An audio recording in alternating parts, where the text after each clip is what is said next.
재테크의 새로운 패러다임, 톡스타 오픈. 주식, 해외 선물, 가상화폐까지 모든 투자를 한눈에. 톡스타 이용 방법이 궁금하다면 검색창에 톡스타를 검색, 톡스타 홈페이지에 접속. 회원 가입 후 원하는 스타를 선택하면 준비 끝! 언제 어디서든 원하는 정보를 무료로 상담받으세요. 생활 속의 재테크 톡스타. 지금 바로 접속하세요. 김보은 스타의 강의 지금부터 그러면 함께 하겠습니다.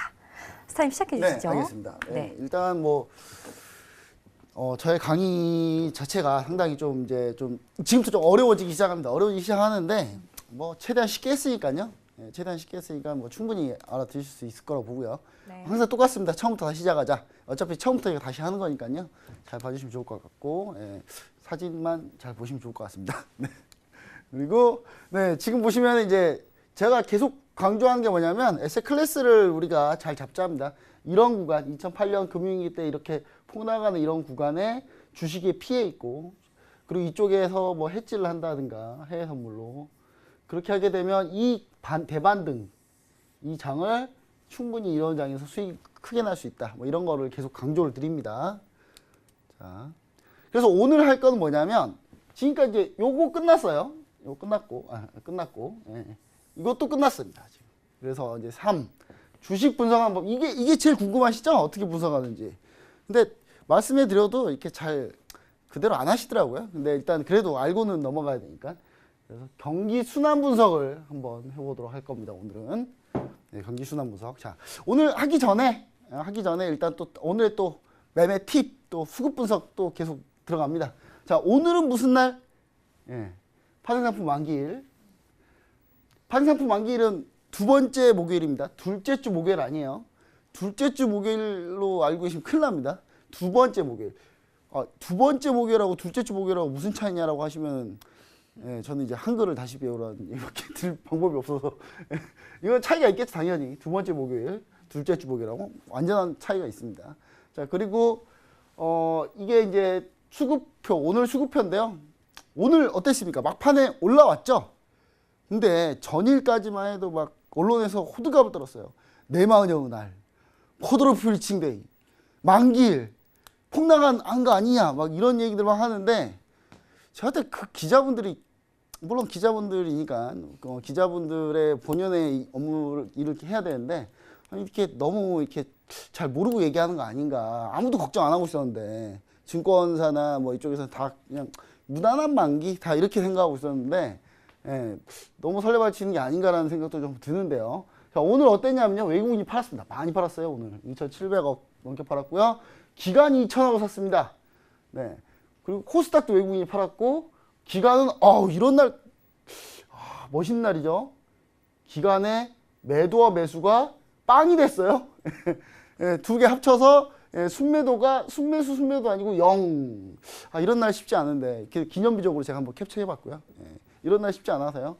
그리고 기간 보면은 금융투자에서 많이 샀다 이런 거 알 수 있겠고요. 코스닥은 연기금 찔끔, 보험 찔끔 이렇게 샀다. 이렇게 보시면 좋을 것 같습니다. 자, 이렇게 해서 오늘 수급 이건 뭐 끝나냐? 이거 뭐 아무 의미가 없잖아요. 선물도 한번 볼게요. 선물. 자, 선물을 한번 보면은 자, 선물이 외국인이 2,000계약 정도 순매수를 했고요. 기관하고 개인이 순매도를 했습니다. 자, 오늘 지수의 흐름을 보자면 아마 개인하고 기관 털렸을 거예요. 선물 트레이딩으로는 외국인이 승리했을 거고요.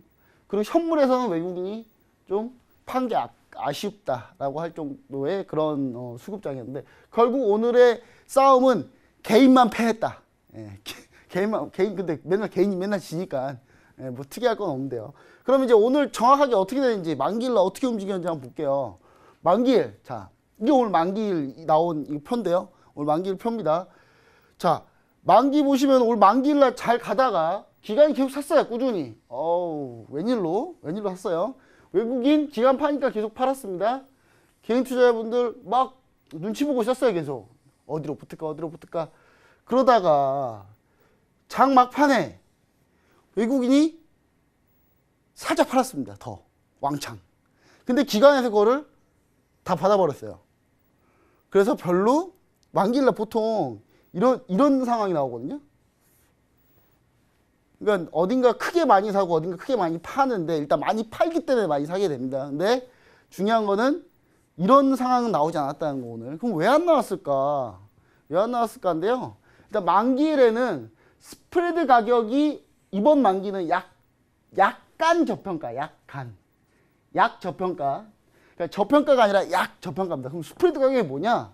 스프레드 가격이 뭐냐를 우리가 알아봐야 되는데 스프레드가 약 저평가였기 때문에 오늘 매수 차익 잔고 청산을 유도하긴 했어요. 유도하긴 했지만 그래도 많이 청산을 유도하진 않았다. 약간 저평가였기 때문에 많이 저평가였으면 매수 차익 잔고가 청산될 수 있는 요건을 만들었을 텐데 많이 청산될 수 있는 요건을 만들었을 텐데 이 부분 약간 저평가였기 때문에 그렇게 많이 청산되지 않았어요. 그 약간이 어디입니까? 이렇게 나온 거죠. 여기 살짝 여기. 예. 매수 차익 잔고 지난 시간에 한번 했어요. 예. 복습 안 하시니까 다시 한번 제가 얘기 들어볼게요. 매수 차익 잔고는 뭐냐? 현물 매수 플러스 선물 매도를 매수 차익 잔고라고 해요. 네, 현물 매수, 선물 매도를 매수 차익 잔고라고 합니다. 우리 좀 어디서 봤죠? 어디서 보지 않았나요? 매수, 선물 매도. 그렇죠? 이건 외국인은 반대로 돼 있고. 자, 오늘 수급만 보면 그런데 일단 이 말은 무슨 말이냐면 이 매수 차익 잔고를 계속 쌓아놨다가 청산이면 이걸 반대로 쏟아지는 걸 얘기합니다. 현물 매수 선물 매도인데 이게 반대로 쏟아지면 어떻게 쏟아지죠? 현물을 매도하고 선물을 매수하겠죠? 청산하는 거니까. 오늘 청산을 이걸 유도했다. 그럼 현물 매도가 나온다는 거. 이 현물 매도를 누가 했습니까? 아까 수급해 보면 딱 그냥 눈에 보이죠. 외국인이 했겠죠. 외국인이 막판에 찔끔했어요. 그냥 살짝 찔끔, 정말 찔끔. 제가 볼 때 약간 간본 것 같아요, 좀. 그리고 선물 매수는 왜 급격히 안 쏟아지느냐? 이건 합성 선물로 대응이 가능하기 때문에 선물 시장 한 곳에서만 나타나지 않습니다. 합성 선물은 뭐냐면 옵션을 이용한 거래요. 옵션을 이용해서 선물하고 똑같이 만들 수 있어요. 그걸 합성 선물이라고 합니다. 그럼 나중에 파생 상품 할 때 제가 요거 다 설명해 드릴게요. 옵션 그릭 보는 법부터 해가지고 델타 감마 세타 베가로 어떻게 이용하는지까지 한번 나중에 다 해드릴 테니까 그거 알면 눈이 확 번쩍 뜨여요. 자, 일단 매수 차익 잔고 청산을 유도했고요. 외국인이 오늘 매도 차익을 한 상태입니다. 자, 롤오버의 주도인 요인이다. 청산 안 하고 롤오버를 했습니다. 그러니까 약간 저평가였기 때문에 외국인 같은 경우가 전부 다 매수 차익 잔고를 청산하지 않고 롤오버를 시켰다. 다음 달로 2월 시켰습니다. 2월 시키면서 시장이 충격이 덜했고 약간 청산이 나오면서 그걸 기관이 다 받을 수 있는 여력이 됐었기 때문에 오늘 시장이 해피하게 웃으면서 끝났던 그런 상황입니다. 그럼 스프레드 가격이 뭐냐? 스프레드는 뭐냐면 선물 포지션을 롤오버하기 위해서 롤오버하기 위한 시장을 스프레드 시장이라고 합니다. 그러니까 스프레드 가격은 선물 포지션을 롤오버하기 위해서 시장이 형성되어 있는데 이 스프레드 가격 자체가 그 시장 가격이 있거든요. 근데 이 스프레드 가격을 보게 되면 롤오버가 될지 안 될지를 알 수가 있어요. 그래서 이 부분도 제가 나중에 자세히 또 설명을 드릴 텐데요. 예전에는 이걸 다 차익거래 할 때만 썼어요. 스프레드를. 차익거래. 그래서 예전에는 만기 때 그냥 이랬어요. 그냥 거의. 근데 요즘은 이 정도는 안 나옵니다. 왜냐? ETF가 본격적으로 등장하기 시작했죠. ETF가 등장하면서 ETF는 뭘로 계약을 하면 파생상품을 가지고 운용을 해서 ETF 펀드를 만들어서 그걸 우리가 주식으로처럼 거래를 하는 거거든요. 그래서 ETF의 등장으로 현재는 다양한 구조화 상품이 활용되고 있기 때문에 차익거래 때문에 흔들리지 않아요. 스프레드 가격 자체가 좀 이상하다 그래서 시장이 난리 나지 않습니다. 워낙에 ETF에서 많은 물량을 하고 있기 때문에 그런 부분들, 그러니까 우리가 ETF 좀 선진화된 시장으로 점점 가고 있는 거죠. 거기에 추가로 지난 시간에도 얘기 드렸지만 공모펀드 과세하기 시작하면서 세금 과세하면서 차익거래가 많이 없어졌습니다. 그럼 차익거래가 뭔지도 한번 알아봐야겠죠. 지난번에 차익거래 얘기해 드렸는데 표를 봐서 얘기 드릴게요. 자, 보시면은 이거 오늘 날짜예요. 오늘 날짜 코스피 200 지수인데 코스피 100 지수가 292.42에 끝났죠. 이게 뭐냐면 코스피 200 현물 지수예요. 현물 지수. 현물 지수가 있고 선물 지수가 따로 있습니다. 선물 지수가 따로 있고 그 선물 지수하고 현물 지수 차이가 뭐라고 하냐면 우리는 시장 베이시스라고 그래요. 그러니까 이게 코스피의 현물 지수예요. 현물 지수. 이게 선물 지수고요. 자, 선물과 현물은 차이가 있어요. 이렇게 차이가 있는데 이 차이를 가지고 거래하는 게 뭐냐면 차익거래라고 합니다. 일명 무위험 수익거래. 그럼 진짜 무위험하냐? 무조건 수익 나냐? 예, 무조건 수익이 납니다. 이렇게 하면 무조건 수익이 나요. 왜 무조건 수익이 날까요? 자, 보시면 아시겠지만 지금 현물 가격이 예를 들어서 이렇게 높다고 해보자고요. 그럼 현물 가격이 높고 선물 가격이 낮아요. 그럼 어떻게 차익거래 어떻게 하면 됩니까? 이거를 현물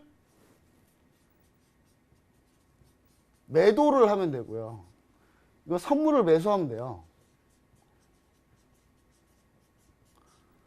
그럼 어떻게 되냐? 나중에 이렇게 만나죠? 이렇게 만나잖아요? 이렇게 만날 때 언제 만날까요? 주로. 현물하고 선물 가격이 주로. 만기 때 좀 많이 만나는데 이론 베이시스가 오늘 0.01 플러스인데 거의 이론가는 거의 마지막에 붙거든요. 이론가는 그 다음 시간에 제가 다시 설명해 드릴게요. 이거 하면 10시간 해야 되니까. 자, 만기 때 주로 붙고요. 중간중간에 붙어요. 붙게 되면 현물을 매도한 게 이만큼 수익이겠죠. 그렇죠? 선물 매수한 건 이만큼 수익이고. 무조건 수익이죠. 그렇죠? 예, 무조건 수익입니다. 자, 만약에 만났을 때 여기서 만났다. 그러면 현물은 이렇게 수익이고 선물은 이 정도 손실이죠. 그래도 수익이잖아요. 그렇죠? 그럼 여기서 만기 때 여기서 만났다. 그러면 선물이 이만큼 수익이고 현물은 이만큼 손실이죠. 그래도 수익이죠. 어떻게 되든 수익입니다. 이런 거래를 실제 있냐? 실제 있죠. 당연히. 많이 하죠. 예, 우리도 하면 안 되냐? 돈이 좀 필요합니다. 예, 많은 돈이 필요합니다. 예. 일단 뭐 이렇게 차이가 나거나 이렇게 차이가 나면 하면 되는데 중요한 건 뭐냐면 이 정도의 괴리가 벌어졌을 때 가능한 차익 거래라는 거죠. 그래서 이럴 때 아까 어떻게 합니까? 현물을 매도한다 그랬죠? 이건 선물 매수한다 그랬고 이게 무슨 거래입니까? 매도 차익 거래입니다. 매도 차익 거래. 그리고 이거는 뭐 이때는 어떻게 합니까? 이때는 현물이 밑에 갔으니까 현물을 사고 현물 매수. 현물 매수한다는 건 코스피 200을 주식을 산다는 거예요. 이거는 선물을 매도한다는 거죠. 이걸 뭐라고 합니까? 이게 매수 차익 거래예요. 아까는 매도 차익, 매수 차익. 그럼 둘 중에 뭐가 더 쉬울까요? 당연히 매수 차익이 더 쉬워요. 주식을 사면 되고 선물을 매도하면 되니까. 근데 매도 차익 거래는 왜 어려울까요? 현물을 팔아야 돼 일단. 그럼 내가 없으면 주식을 보유하지 않으면 어떻게 해야 됩니까? 공매도 올려야 되겠죠. 개인 투자자들은 그림의 떡이죠. 한마디로. 그리고 대주거래 한다 그래도 어떻게 합니까? 비용이 들잖아요. 비용이 들고 돈이 들기 때문에 그런 부분들이 문제가 생깁니다. 그래서 그런 부분들이 문제가 생기기 때문에 매수 차익 거래가 워낙에 더 많고 원래 매도 차익 거래가 더 적습니다. 그래서 만기 때 청산이 되면 어떻게 쏟아지냐? 반대로 쏟아진다 그랬죠. 현물 매수한 게 쏟아지면 청산돼서 매도로 쏟아지겠죠. 그러면 당연히 지수가 안 좋겠죠. 선물은 다른 방법으로 할 수 있다고 하니까. 매수 차익 거래가 워낙에 원체 많기 때문에 만기일만 되면 지수 떨어진다라고 보는 거야. 사람들이. 그냥 평균적으로. 근데 이런 원리를 모르고 그냥 기자들은 그냥 막 써요. 막 내만이오 날. 공포의 내만이오 날. 왜 공포인지도 모르면서. 네, 그쵸? 네. 그러니까 그런 거를 좀 알고 우리가 해보자. 오늘 만기일이어서 만기일 특집으로 한번 잠깐 팁을 한번 해봤고요. 자, 바로 넘어갈게요. 자, 외국인 차익, 비차익 이거 좀 보죠. 자, 오늘 확실하게 외국인이 차익 거래로 매도 때렸다는 거 어떻게 할 수 있냐? 오늘 차익 거래 외국인 매도잖아요. 매도죠. 오늘 외국인이 현물 매도를 했는데 오늘 차익 거래가 매도죠. 그럼 외국인이 매도한 겁니다, 이거. 딱 봤을 때도 분석이 되죠. 그죠? 비차익은 매수. 그럼 기관에서 막판에 뭘로 받았냐? 비차익으로 받은 거예요, 이걸. 그렇죠? 기관에서 막판에 비차익으로 이걸 받은 거다. 근데 이게 만약에 반대였다. 여기가 예를 들어서 차익 매도한 게 기관이고 비차익 매수를 외국인이 받았다고 하면 아주 강력한 지수 상승 시그널입니다.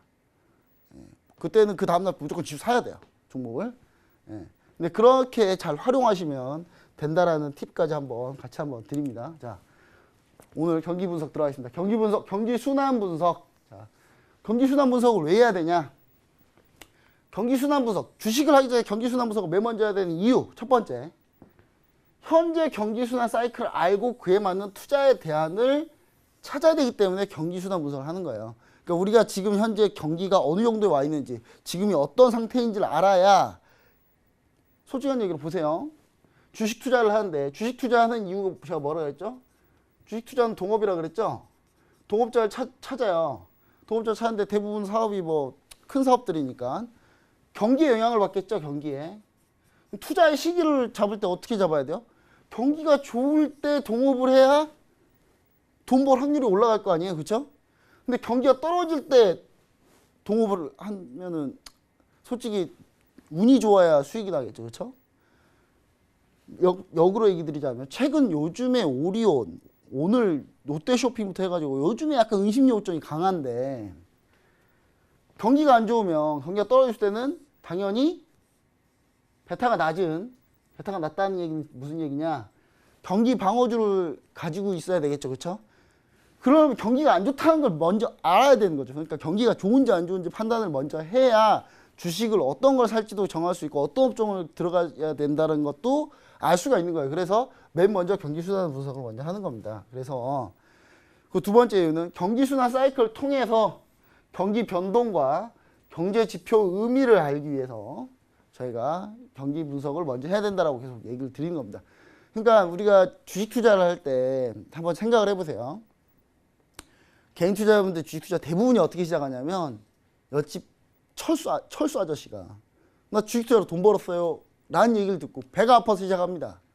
경기가 좋은지 안 좋은지도 모르고, 그렇죠? 그냥 잘못됐다는 거예요. 출발 자체가 잘못된 거예요. 그러니까 주식 투자를 하기 전에 지금 경기가 어떻다라는 거, 이걸 먼저 알아야 된다는 거 우리가 좀 강조를 해드리고요. 그거를 그러면 언론, 신문이나 뭐 이런 거 보면 뭐 알 수 있지 않나요? 저는 요즘에 좀 적극적으로 그런 부분을 대해서 좀 반대를 합니다. 왜냐하면 요즘에 화두가 뭐냐면 경제 지표 해석 가지고 요즘에 지금 여야 보수 진보가 싸우고 있어요. 엄청 싸우고 있거든요. 매일같이 치열하게 싸우고 있습니다. 근데 지금 얘기를 좀 드리자면 그냥 모 언론사예요. 그냥 어디라고 특정 지어서 얘기하지 않을게요. 예. C예요. C사. 여기까지만 할게요. 예, H사인데, CH사가 최근에 기사를 하나 냈는데, 미국보다 우리나라 경기가 너무 안 좋다. 우리나라 겨우 성장 아주 조그마하고 미국은 그거에 4배, 5배가 넘는 성장을 했다라고 써놨어요. 근데 거기 옆에다가 연율 이렇게 써놨거든요. 그러니까 우리나라는 분기 성장을 써놓고 미국은 연 성장을 써놨어요. 그래놓고 5배 차이 난다고. 도대체 난 진짜 이 기자 어떤 사람인지 되게 궁금해요. 찾아가 보고 싶거든요, 되게. 그러면서 이제 정부를 비판하는 기사를 썼었는데, 원래 그 언론사 성향이 약간 그렇다고 쳐도 이건 완전 팩트를 완전히 무시한 기사잖아요. 연율이라고 이렇게 가로펴서 써놓으면 뭐 약간 의도가 있는 기사죠, 이런 기사는. 그래서 제가 볼 때 기사를 보고 우리가 경기를 판단하는 거는 문제가 있다. 직접 공부하자, 이겁니다, 저는. 직접 공부를 해야 된다.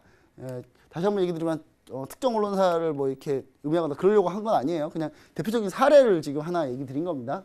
자, 경기 순환의 요소. 경기 순환 요소는 뭐뭐 있냐? 경기 순환은 어떻게 구성되어 있냐면요. 회복, 호황, 후퇴, 불황.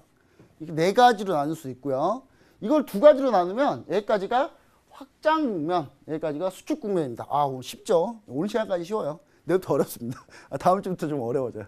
예. 회복, 리커버리, 호황, 붐, 후퇴, 리세션, 불황, 디프레션. 근데 여기서 중요한 게 지금 우리가 어디 구간일까요? 어디 구간일까요가 중요합니다. 지금 대부분의 사람들은 여기라고 생각하는데 어떤 사람들은 여기라고 생각을 해요. 요 차이가 지금 있죠. 지금 이 차이입니다. 확실히 미국은 확실히 여기예요. 미국 같은 경우는. 우리나라는 여기 중간에 껴있지 않냐는 얘기를 많이 해요. 그럼 후퇴는 어느 때가 후퇴일까? 2008년에 2008년 글로벌 금융위기 때 지수가 반토막이 났죠? 한 방에. 몇 달 만에 반토막이 났어요. 이때 2008년 한 해에 타임즈가 선정한 제일 많이 거론된, 언론에서 제일 많이 거론된 단어가 뭐였냐? 리세션이었습니다. 리세션. 후퇴기였죠, 이때가. 대표적인 후퇴기였습니다. 그리고 불황의 늪을 꽤 오랫동안 지났어요. 이 불황이 그 뒤로 한 5년 갔습니다. 5년. 그리고 이제 회복과 호황이 오는 그런 국면에 있는 그런 상황이죠. 그래서 우리가 지금 현재 어느 구간인지 좀 보셔야 된다. 그래서 제가 지금 상당히 중요하게 이 강의를 하고 있는 이유가 뭐냐면 이 부분은 우리가 조심해야 돼요. 꼭지를 잡으면 안 된다는 거예요. 호황의 끝에 우리가 절대 여기서 주식 자산을 비중을 많이 싣고 계시면 안 된다는 거예요. 그래서 항상 우리가 지금 경기 어느 정도인지 우리가 경기를 파악을 해야 주식 종목 어떻게 할 건지 우리가 알 수가 있다라는 부분 얘기 드리고요. 자, 그럼 경기 순환 분석에서 기본 거시경제 지표를 우리가 알아야 되는데 거시경제 지표 첫 번째 뭐가 있냐면 국민소득 계정이 있고요. 국민소득 계정 있고 GDP가 또 있습니다. 원래 근데 국민소득 계정이나 GDP나 뭐 똑같은 얘기인데 국민소득 계정은 명목 GDP하고 실질 GDP로 구분이 돼요. 근데 여기서 중요한 사실은 명목 GDP, 자 1년에 우리나라 GDP 성장률이 만약에 5%예요. 5% 성장을 했다고 쳐요. 근데 실질 GDP는 여기서 명목에서 뭘 뺀 겁니까? 물가 상승을 뺀 거예요. 자, 예를 들어서 5% 성장했는데 물가 상승률이 7%예요. 그럼 실제로 성장했습니까? 오히려 내 주머니에 있는 돈은 줄어든 거예요. 오히려 마이너스 성장한 겁니다. 한마디로. 그래서 명목 그냥 절대치로 성장한 거하고 물가 상승률하고 같이 비교해서 성장한 거하고 나눠서 봐야 된다. 항상 교육을 좀 드리고 싶고, GDP가 왜 중요하냐? 모든 나라의 그 나라의 주식이 거품이냐 거품이 아니냐를 따져보면 간단합니다. 그 나라가 차지하는 GDP 비중하고 그 나라가 차지하고 있는 주식시장 시가총액 비중을 비교하면 끝납니다. 그냥 간단해요. 그러면 거품인지 아닌지 알 수가 있어요. 시가총액 비중을 비교하면 돼요. 대표적인 사례가 하나 있습니다. 일본이 거품 경제로 이렇게 막 올라왔죠. 이때 일본이 GDP상으로 전 세계 GDP상으로 제일 많이 갔을 때가 약 한 20% 후반대까지 간 적이 있어요. 전 세계에서 20% 후반대까지 GDP를 차지한 적이 있었어요. 근데 일본이 이때 전 세계 주식시장에 몇 퍼센트 차지하고 있었냐? 시가총액으로 거의 50%에 육박했습니다. 전 세계 주식시장의 절반을 일본이 가지고 있었죠. 어떻게 됐습니까? 그 뒤로 일본은 20년 동안 주가가 계속 떨어지기만 했죠. 이렇게 계속 떨어지기만 했어요. 그리고 아베 정권 와서 이렇게 살짝 요 정도? 예. 일본 주식에 투자하시는 분들 장기 투자하셨으면 거의 끝났죠. 예. 그리고 이 구간에 고베 대지진도 있었고, 예. 사건 사고가 많았습니다. 예. 그런 부분들, 그러니까 GDP를 맨 먼저 보셔야 된다. 그리고 그 GDP에는 경상수지가 있고, 경상수지는 상품수지, 서비스수지, 본원소득수지, 배당, 이자, 급여 이렇게 들어가 있고, 이 자본금융수지가 있는데 자본금융은 자본금융으로 분류가 됩니다. 자, 간단하게 마지막으로 이거 하나 볼게요. 자, 미국은 경상수지가 흑자입니까? 적자입니까? 적자예요. 그렇죠? 그거 말고 재정수지가 있는데, 자, 미국은 재정수지 흑자입니까? 적자입니까? 적자예요. 맨날 미 국채 발행하잖아요. 그럼 도대체 미국 뭘로 돈 버냐? 미국이라는 나라는 도대체 어떻게 버틸 수 있느냐? 다 적자인데. 요게 있습니다. 요게. 자본금융 수지가 어마어마한 흑자를 기록하고 있죠. 여기는. 그러니까 전 세계에서 다 돈 벌면 다시 미국의 금융 투자 기업한테 다시 돈이 다 들어가요. 다시. 그러니까 미국은 여기서 적자 나도 금융 쪽으로 다 돈을 벌죠. 그래서 우리가 금융 선진국이 돼야 된다라는 생각을 다시 한번 해보면서 오늘 준비한 강의 여기까지 마치도록 하겠습니다. 감사합니다. 네, 재테크의 새로운 패러다임 톡스타 오픈. 주식, 해외 선물, 가상화폐까지 모든 투자를 한눈에. 톡스타 이용 방법이 궁금하다면 검색창에 톡스타를 검색, 톡스타 홈페이지에 접속. 회원 가입 후 원하는 스타를 선택하면 준비 끝! 언제 어디서든 원하는 정보를 무료로 상담받으세요. 생활 속의 재테크 톡스타. 지금 바로 접속하세요.